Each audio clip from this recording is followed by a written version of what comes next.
Welcome everyone. I'm sure some of you are interested on my online account with the double golems on them and with the AoE exploding mage. So this is a hybrid between the exploding mage which I made earlier with our first mage prototype, and also the merge between the mage prototype, also the tank summoner prototype. So tank summoner was lacking damage in terms of AoE, the mage was lacking survivability and single target damage. What I did was, instead of going for both of them and instead of going for single target and everything, I went for survivability, AoE damage. That's how I went. And having the two golems here allows me to have reduction to damage, and 2 of them does that a lot. Having 3 spells or 4 spells means I can debuff 7 different debuffs, and this increased my damage overall with AoE massively. I no longer go for single target against the boss. I try to lure the boss in. I use the ability with the trial to really take down the boss. And on the off chance if I don't have the trial, what I'll do is I'll actually only have 1 golem, and that golem will be majority for tanking, and I'll use the trial manually. I actually go for this, those are the same. So I actually use the trial manually because I'll be grouping them, I'll be casting, and I cast 4 different AoEs, and I'll be debuffing enemy with the trial repetitively. 1 golem is 1 less protection, and you don't die that easily because after perking for the golems and also getting into the perks with the summons, that actually makes us pretty durable. So let's get into the build. I also have tons of replays for the build, which I'll try to show you guys a few. So here we're going to quickly show a demonstration of how this build works. There is a full demonstration of both of the Untainted and also Expedition with other replays, definitely check it out. So here we just want to show the damage of the build. I can take the champion but won't do much. I'm just here to show how we work with the build. So first we're trying to find some mobs. Of course I'm using the mark of impurity to show you guys what happens when we don't have that, when we don't have the trial. Oh, that's a 100 million. Damn, this is actually stronger than the boss at times. Get a taunt going, debuff him. I'm quite durable, as you can see. The fact is, we want to get damage onto the boss, and without enough minions, we can't do enough damage because I'm fully focused on AoE damage. That's okay. Let's wait for the boss to teleport here. I'm actually not killing them. I'm hoping I'm not killing them. Actually, I killed them. Damn. Did way too much damage. So let's hope the champion follows us. Follow me, please. Okay, this is perfect. We can kill it here. So always look for the soul summon, and the soul summon is actually incredibly good for us. So we're going to position the boss into a good position. It's a little far. See, that's not good. Tons of damage here. So position him properly. So the boss is losing his HP. Health and tough. Oh, that's an interesting modifier. And yeah, we can face tank him. As long as you're life stealing, you can really face tank him. And we do have so many damage over time to face tank him. Mobster. Dude, stop stealing the mobs. My golem is actually stealing the mobs there. So I'm gonna pull the golem down. Yeah, he's down here now. Good.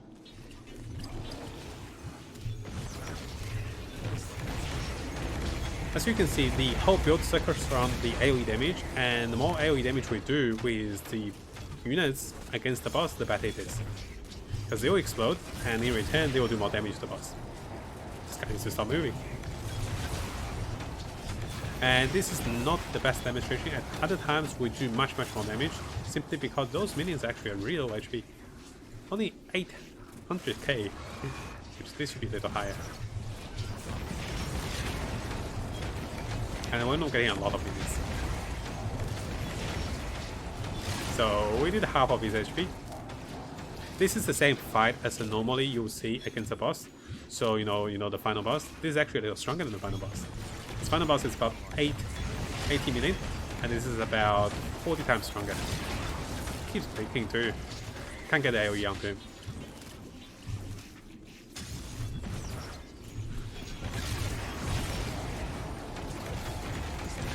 The biggest part is having both of my golems means I can stand him in front of him much more often. Having only one means sometimes I have to be a little careful. Let's wait for the most dudes to be summoned and use them as a resource. Without those dudes, we just keep kiting him. So with those, it's a little easier because we can stay here. Guys, mind? He's stuck here. I killed the little dudes already. I do too much damage. I need more summons.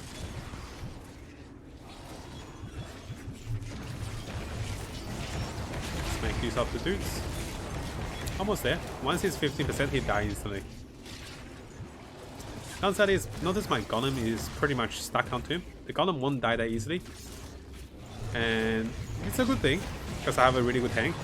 The bad thing is, I can't position units that easily. Yeah, I should be debuffing him as well. One more combo, he's dead.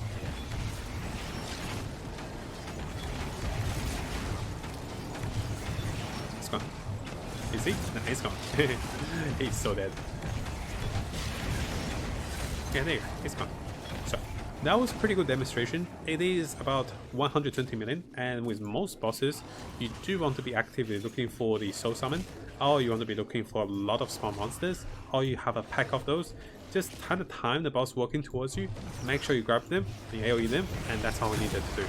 Very flexible because I'm always moving, and having 1 or 2 golems makes me so much more durable. So what I'm going to do is I'm going to chill in the corner. We'll show you guys the rest of the build. As for the build, if you happen to have the trial, you can get 2 golems. Without the trial, 1 golem is also pretty good. Let's talk, guys. Let me talk. Let me find a place that's safe. Okay, this is safe over here. So, what is my stats? Let's have a look. I went for pretty much, I think, 1 to 2. So 1 wisdom, 2 toughness. This allows me to get the debuff chances and have enough HP. HP is not a lot higher because by picking a perk into the summons, which I don't think we desperately needed, because if the summon die, we can summon it again. But this perk reduced my HP by quite a bit. 20%, 5%, 5%, you know. I lose quite a bit of HP here. But summon takes less damage, so they're always surviving. Most of the time. They do die if you just leave them against the boss for a while, but we'll be kiting them as well. In terms of stats, critical chance is not that high, but if you do happen to have this gear, this will give you better critical chance. If you don't have this gear, what's going to happen is you have much more survivability. I can easily shoot up to double the resistance with a resistance chest, so that's the difference. And it is flexible. If you face tank them, you should build for more damage. Maybe you have 1 less golem, or maybe you go for something else. And the thing is, if you don't have it, you don't see it on the board. But if you look at here, I'm looking at 19%, and coming back, I'm looking at 71%. So about 50% of the critical chance come from this. But on the off chance you don't have it, you can still get to about 30 or 40% critical chance. You just go 1 to 2 with toughness and also with ferocity. That works as well. But if you want more damage, you can go 1 to 1. So toughness and ferocity, 1 to 1. And you should be at least 40% critical chance. Not as much higher than this, but you have so much more resistance. I can't express how important it is to go with 3 sockets with resistance on the chest and also heavy armor. Really good. Followed by that, we have decent critical damage, which can be found in most of the rings. Here's 30%, here's 30%, and nothing too special. Our block chance is not very high. We're just here to trigger the weakness when we block, and also we have decent resistance, but not the strongest resistance because we don't have the good chest. Helmet is really good though. As an online count, you can fight 600 plus resistance helmet. You can fight 1000 or 900 plus resistance chest. Followed by that, the stats are pretty straightforward. We can see the proc rate for most of my proc with wisdom is about 25%. You might be looking at about 15 or 20% on your ferocity build if you don't have the chest. If you're actually going building ferocity, you don't need element damage on both of the catalyst and the weapon. Here I'm actually using those, which we'll touch on the whole set after. Let's go to the talents quickly. I'll share the whole talent tree with you guys online with the builder as well. So talents, I'm going for the block chances and also block efficiency. I actually didn't perk for the weakness. Oh, I should have perked for this and adjust for this after. So you definitely want to point here. I'm getting a lot of globe region and lots of the resistance with the globe drop with 4%. I'm actually picking up the globes 15 radius away. Getting more of the critical damage and reduce a bit of damage is okay. So here is the status effect, also reduction to the damage. I actually didn't perk for this because I was out of points. Over here, I just want my elements. Not that much I'm going to use the elements, so I don't need quick elements because my rings and amulets actually give 2+ anyways. Going for the Mortal Offering, which is a big source of the damage. Going for the Q damage multiplier here, because I'll be debuffing enemies with the Mark of Impurity. After that, we have Sudden Death with the Smite of Secret Damage. And I'm thinking of perking to the Beacon for the Lost Hope.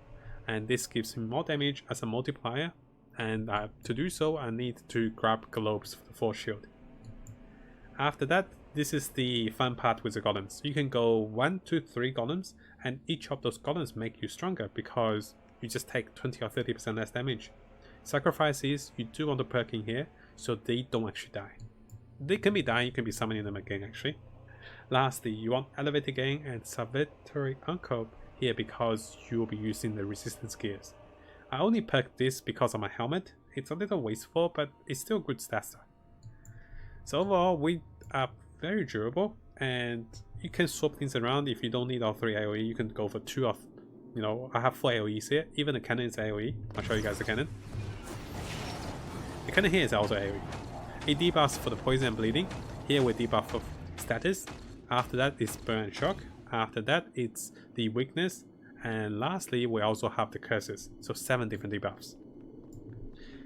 The whole skill tree will be shared as well. Let's go into the items and the talents. For the items, because I'm building for a tank, I have a lot of resistance. You can see here I'm looking for more resistance, more critical damage. For the weapon, not really necessary to have a lot of the good perks. I would love to have weapon with rend and also toxic, so this way I can perk into 3 different spell damage. Unfortunately I only have 2. Notice there's a bunch of different elements. I'm actually balancing my different element types, so each of the spell actually make use of different element, which I'll explain. After that we have the pens, which is just all resist pens, and we get some some cooldown reduction. For the helmet as well, we get all resist, we get the cooldown reduction. You can see the same methodology. We're going for all resist, we're going for some defensive things. Actually this shoulder is not that good, I need a better shoulder. Here I'm not having the resistance, I'm actually getting a bit of the toughness, critical chance. The plan is to have either damage or resistance. For the gloves, we got a bit of all resist here, and for this one, pretty low resistance and material damage, so these gloves can be replaced. You can see that I haven't been farming too much, so a lot of my items I just found that was in my storage. After changing out of the paladin build, I actually went for a lot of random things. Lastly, with the amulet, you want maximum health, element stacks, and a bit of resistance, a bit of chances, and a bit of dispel damage. So those are very flexible. So, where does the source of damage come from? It comes from 3 things. The biggest source comes from the exploding enemies that's by the maximum percentage of HP.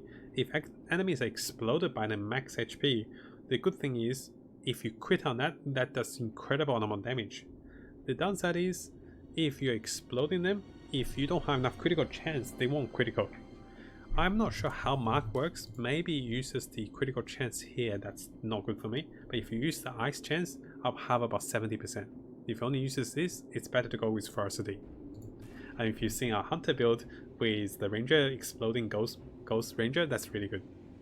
So over here, you definitely want those 2 perks, and the curses are really good, and also the vulnerability.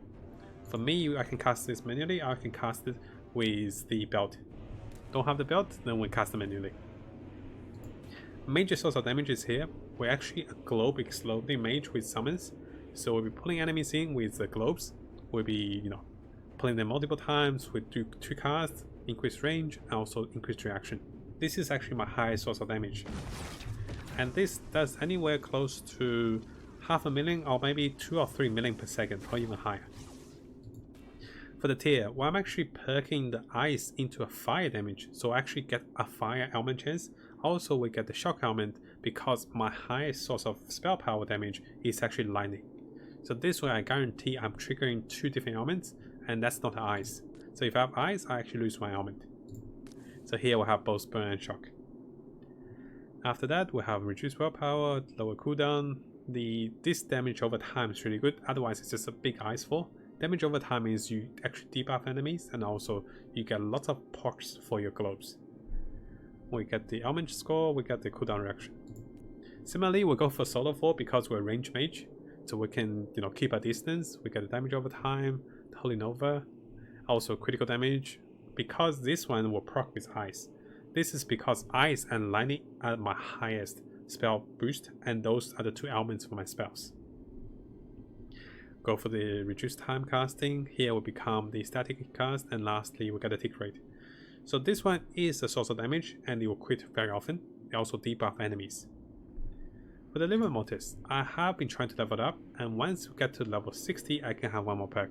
Here I'm just getting for my health, and if I was actually going for more damage build, which I do plan later when I get to level 90, I can perk into the Mage, because they're not dying anytime soon, and I want the single target damage, so the Mage is also not bad.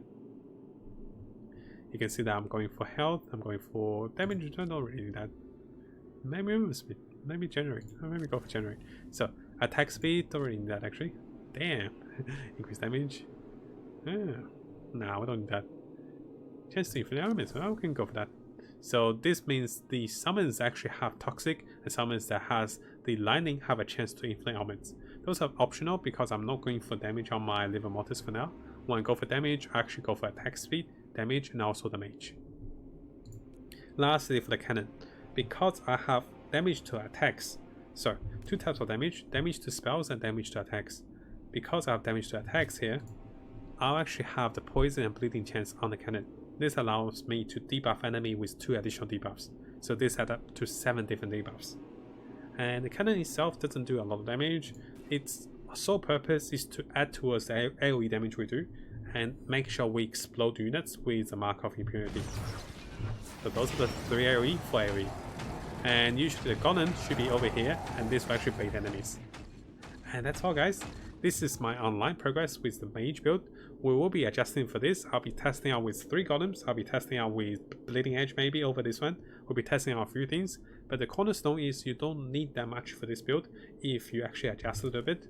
I know those are uniques, that's hard to find. But if you have different ones, you lose a bit of the easy auto casting. You lose the critical chance, but you can replace that with resistance and better effect on the build. Let me know what you think in the comments below. This is an updated guide on the online account. We'll be updating both offline and online accounts, and stay tuned. Definitely subscribe and support me on YouTube with a like, a subscribe, or maybe a nice comment. If you want to support me on Twitch, definitely consider using Twitch Primes with us on Twitch. Thank you so much guys. I'll see you guys next time.